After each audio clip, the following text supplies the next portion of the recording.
that can be an issue. When women are pregnant, pregnancy actually affects short-term memory.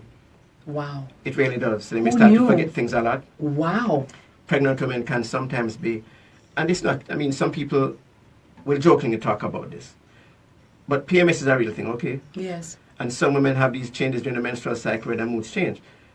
In pregnancy, some women can become extremely emotionally labile. And that's another thing I tell men to try to understand. What does that mean? All right, sorry. So, changing mood, like radical mood swing, what do you call mood swings? Yeah. So you're happy 1 minute, and then somebody says something trivial, and the next thing you know, or nobody even say anything, start crying 1 minute. No, literally, you laugh and then literally crying. Yes. Sometimes women tell me that they're crying, and I don't even know why I'm crying, but I'm crying. Yes. Some may get very irritable, short-tempered, and that's another change. There may be changes with the sex drive too. Yes. And I have to tell men it's not really about you. Sometimes because of the hormone changes, they don't feel like having sex. Because of the nausea and all of that, they may not feel like having sex. Yes. Because of the physical discomfort and Yes. sometimes fear Yes. of damaging the child. Yes. So all these things can affect women, and it's important to have a partner who is sensitive and empathetic enough to understand Yeah. and to support her. It's extremely important. Yes. And speaking about the community, there's one thing I want to say to people listening who are in HR positions or managerial positions, and is that I find that there's a significant lack of empathy towards pregnant women at some workplaces. Yes. And it's really amazing, even among bosses who happen to be women themselves. So, for example, I've had patients who need appointments, and they will tell me, boy, they're getting stressed at work because of their appointments. And I say, but you're pregnant, you have to come to the doctor. Yes. You're not well, you may need a few days off. And some people totally lack empathy with that. And it's important to educate people and let them understand pregnancy is a difficult process Yes. for many women to go through. Some women go through it gracefully. Some are fraught with complications. Every minute there's something else. Yes, and it's not like, and my thing, Dr. Abrams, is that I want people to understand women didn't call this down on themselves, you know? So when you're pregnant and you're not well, the woman, it's not like she's making herself ill, it's not like she's telling herself. When you say the cloasma or the darkening of the neck or the swelling of the hands and feet, it's not she go out and pick it up and say, you know what, self, let me just vomit now. Like nobody wants to be like that. It's like a grab bag in there, you don't know what you're going to get. Exactly. That's why I'm afraid. Me afraid bad. Me, my love. Next year I say, but biscuit away for the radio. I can't come now. I have my appointment. I'm afraid. But I'm sure Nationwide would understand and give you the time off. My fans them not that son. I'm not sad. I never have come to babysit. People that look for them have come babysit. I rub my foot. Seriously. Yeah. But a lot of times, you know, Doc, in our society, men tend to shy away from that pregnancy part. So they're very instrumental in getting the woman pregnant. But it's almost as if once the sperm connects the egg, then they exit. They then reappear the next time when the baby dress up. Because they're not dealing with the little baby part, you know. Because to them, they must say, I can't deal with a part there. They don't want change. They don't want change nothing. And they're not there in the nighttime when the child is crying, baby crying, and to help out. And postpartum depression is also very real. It is. Yes, it is. Yeah. I think when you talk about men being absent and not dealing with these things, I think it's very important to look at how we socialize our children. Yes. I find that there's a fundamental lack of respect for women among many of us. And I was even talking to someone recently about, when I did the GSAT syllabus to talk about sexuality and reproductive system, and I was even using like my son as an example. Like when he was in grade 5, for example, one day some discussion came up and the word vagina came up. I know how kids are. He's like, vagina, And I looked at him and I said, do not ever make up your face when you say that word again. It is not something nasty. It's something to be respected. It represents life. Yes. And when he was older doing GSAT, something came up about the menstrual cycle. And I showed him a pad and I showed him a tampon and I said, this is what girls use. Yes. This is how they work. And you're at the age now where you'll have girls around you who may be seeing it for the first time. It can come on them unpredictably. If you see a girl and you see like stuff on her clothes, you walk up to her discreetly and let her know. You probably escort her to the bathroom. Yes. And you understand, and this is what we need to teach our boys, to be empathetic. You're nice and clean. I can't clone you and sell you. No, man, to make them understand. Make them understand. Like you said. That's real talk. Yeah. And Michael, as simple as that may sound, a lot of men are not exposed like that.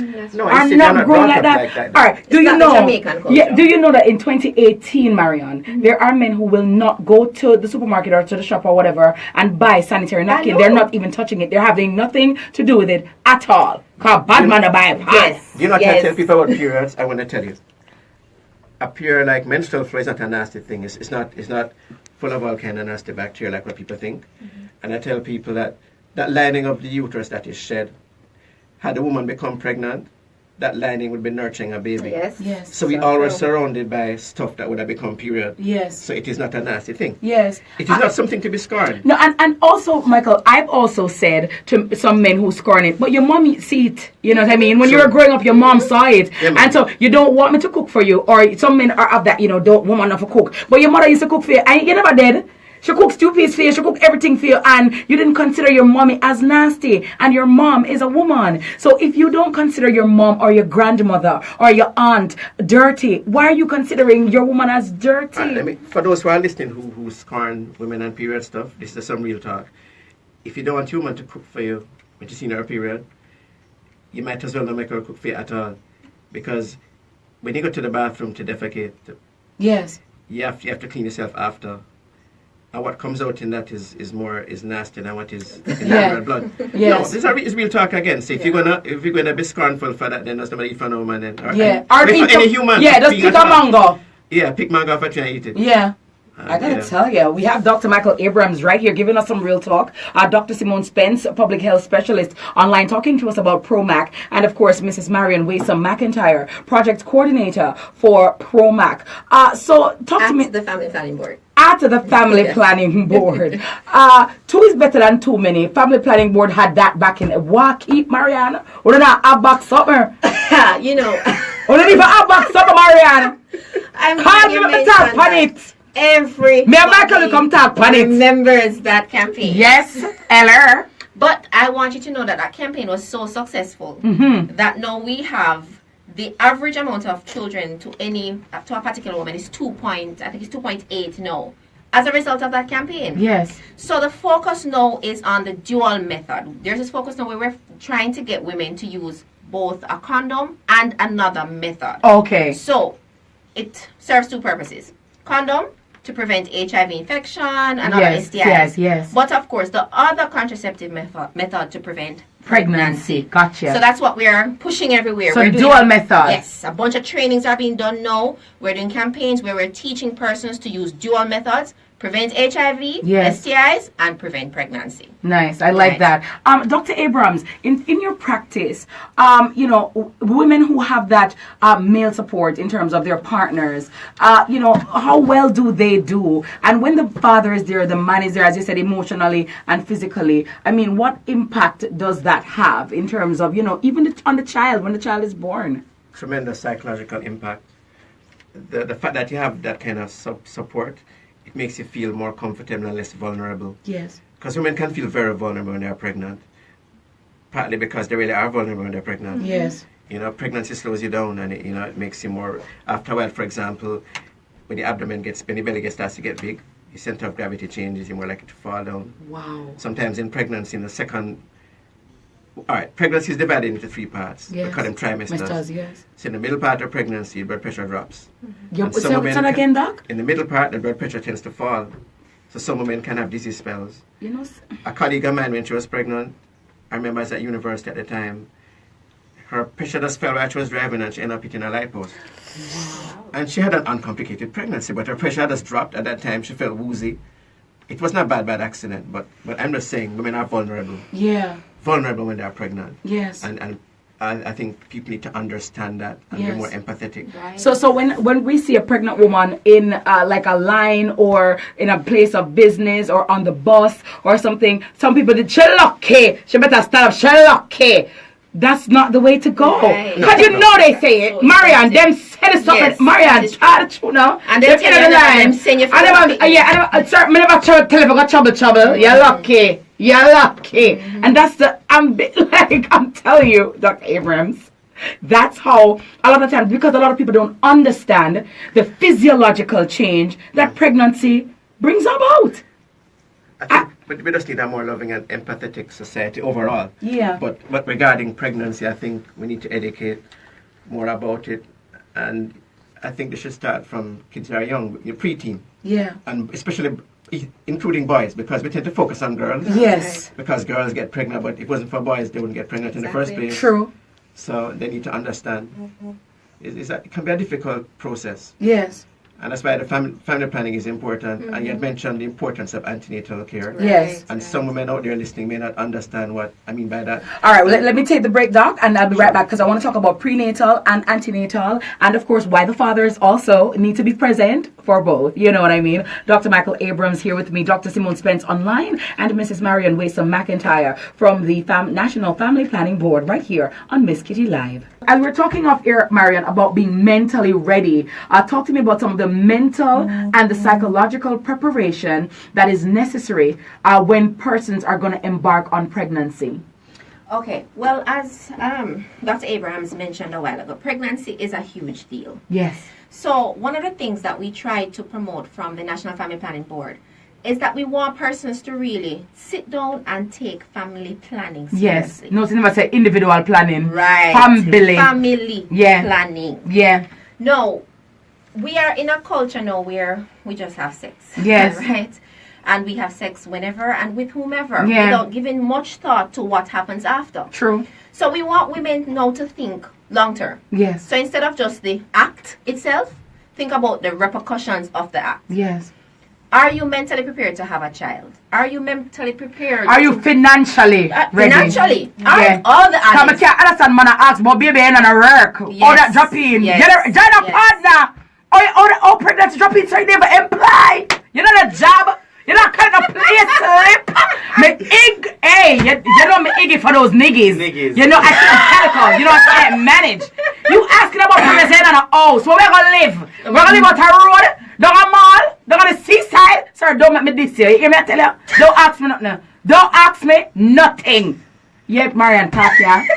All right, no? Yeah. All right, so yes, we want women to really take this thing seriously. Yes. No, because when And men too, Marion. yes, Know the woman that you're there's going to be impregnating. right, anybody who's in this union. Because the thing is, once a baby comes into the picture, there's money that's going to be spent. Yes. Because antenatal care is there. There are certain things that you're going to need to buy for the baby. There are certain things that even the nutritional aspect of, Yes. of the mother's care is different. Yes. No, so the bag juice and the bulla thing, now go cut it anymore, right? So are you mentally ready? Are you financially ready to deal with these things? Are you ready to deal with complications? Yes. There are pregnancies that have complications that will cost you a pretty penny Yes. to manage. Yes. So we want persons to really sit down and think about, are you ready? Are you with somebody who will be there Yes. for you during this period? That's another very critical Yes. question. A lot of women don't ask themselves that. And even if that person is not there because the person may die, the person may, you know what I mean, different things may happen. Can you stand on your own two feet and handle what you need to handle? And I will also appeal to the men. Know the type of woman that you're getting pregnant. What I find, Dr. Abrams, is that a man will look at a girl who is not responsible or impregnate a woman that's not responsible, and otherwise she careless, she not have no, you know, no kind of vision, and she not have ambition. Pregnancy is not going to make her all of a sudden this responsible person. And you are exposing a child to a woman who has demonstrated to you that she's not mentally ready. She not have no responsibility. She not really stable certain kind of way. Why you grow this so in that kind of situation? You know what I mean? Like, am I the only one that's thinking about that? No, I totally agree with you. Agreed. And I deal with, being a gynecologist, all my patients are women, and I hear them talk about their issues. And I keep telling people what you said. You know, when you're thinking about getting pregnant, number one, make sure that this person is going to be around. Yeah. And the other thing is, look at the character of the person, because they may be around but set a very bad example. Yes. And by traumatizing you. Yes. It's very important to think about, like, look at the characteristics of this person. Yes.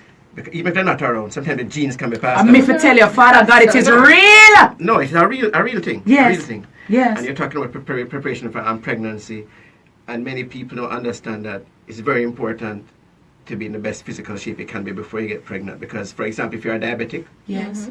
and you're not well controlled and you get pregnant, your risk of having a miscarriage or an abnormal baby is significantly higher. If you're planning to get pregnant, it's good to be on some supplement that contains folic acid. Yes. Folic acid for people, it's not an acid really, it's a vitamin. Yes.